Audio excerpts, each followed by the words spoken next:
Hi మామా bros Whisper ఇదొక Spanish super natural horror film and అలానే హోమ్ ఇన్వేజన్ థ్రిల్లర్ కూడా ఇప్పుడైతే బుక్ మై షోలో తెలుగులో కూడా స్ట్రీమింగ్ అవుతుంది. డబ్బింగ్ పర్లేదు. 1 hour 40 minutes ఉన్న ఈ మూవీని ఫ్యామిలీతో కలిసి అయితే చూడలేరు. 18+ సీన్స్ ఉన్నాయని కాదు, అలాంటివి ఏమీ లేవు. బట్ ఒక 2 scenesలో ఎక్స్పోజింగ్ అయితే ఉంటుంది. ఆ సీన్స్ని కూడా ఫ్యామిలీతో కలిసి అయితే చూడలేరు. నా రిక్వెస్ట్ ఏంటంటే వీడియో ఎండ్ వరకు చూడండి. అండ్ మీరు సబ్స్క్రైబ్ చేయకపోయినా పర్లేదు, కానీ వీడియోకి ఒక్క లైక్ వేసుకోండి. అది కూడా మీకు నచ్చితే చేయండి. మరి ఓవరాల్ మూవీ చూసాక నాకేమనిపించిందంటే కాన్సెప్ట్ బాగుంది. డిఫరెంట్ అటెంప్ట్, కోర్ ఐడియా అంటే 2 different extremes, human killers versus supernatural కర్స్ని ఒకే చోట కలపడం అనే పాయింట్ బాగుంది. కానీ మూవీ ఎగ్జిక్యూషన్ అంత ఇంట్రెస్టింగ్ లేదు. చాలా డల్గా, బోరింగ్గా ఉంది.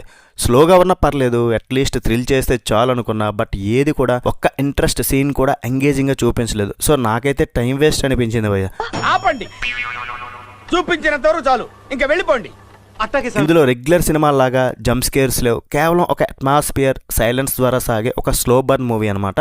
రెగ్యులర్గా మీరు హర్రర్ థ్రిల్లర్ చూసే ఫ్యాన్స్ అయితే మాత్రం ఈ మూవీని ఈజీగా స్కిప్ చేయొచ్చు. మ్యాక్సిమం సెట్ కాదు. ఒక క్రూరమైన తండ్రి నుండి తప్పించుకున్న అన్న చెల్లెళ్ళు ఒక అడవిలో ఉన్న పాడుబడ్డ ఇంట్లోకి షిఫ్ట్ అవుతారు. అండ్ వీళ్ళకి ఒక శాపం కూడా ఉంటుంది. అది ఏంటి, ఇదంతా కూడా మీరు మూవీలో చూస్తారు. సినిమా చెప్పాను కదా, చాలా స్లోగా స్టార్ట్ అవుద్ది, స్లో బర్న్ లాగా. తర్వాత స్టోరీ అయితే ముందుకెళ్దు. ఒక రకమైన డ్రాగ్ ఫీలింగ్ వస్తుంటుంది. ఆ హర్రర్ సీన్స్ ఏవో పెట్టినా ట్రై చేస్తుంటారు, కానీ అసలు అవి హర్రర్ సీన్స్లా ఉండవు.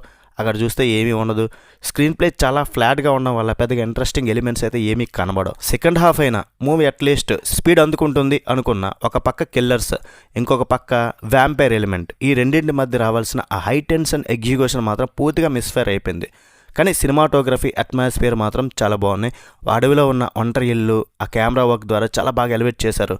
బ్యాక్గ్రౌండ్ స్కోర్ కూడా ఎక్కువ చోట్ల వినబడదు. చాలా సైలెంట్గా ఉంటుంది, ఒక ఆర్ట్ ఫిలింలా. ఫైనల్గా తీసుకునే కాన్సెప్ట్ బాగుంది, కానీ దాన్ని సరిగా ఎంగేజింగ్గా చూపించలేదనిపించింది. నాకైతే బోర్ కొట్టేసింది మూవీ.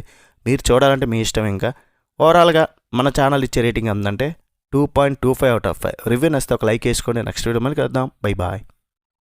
జై హింద్.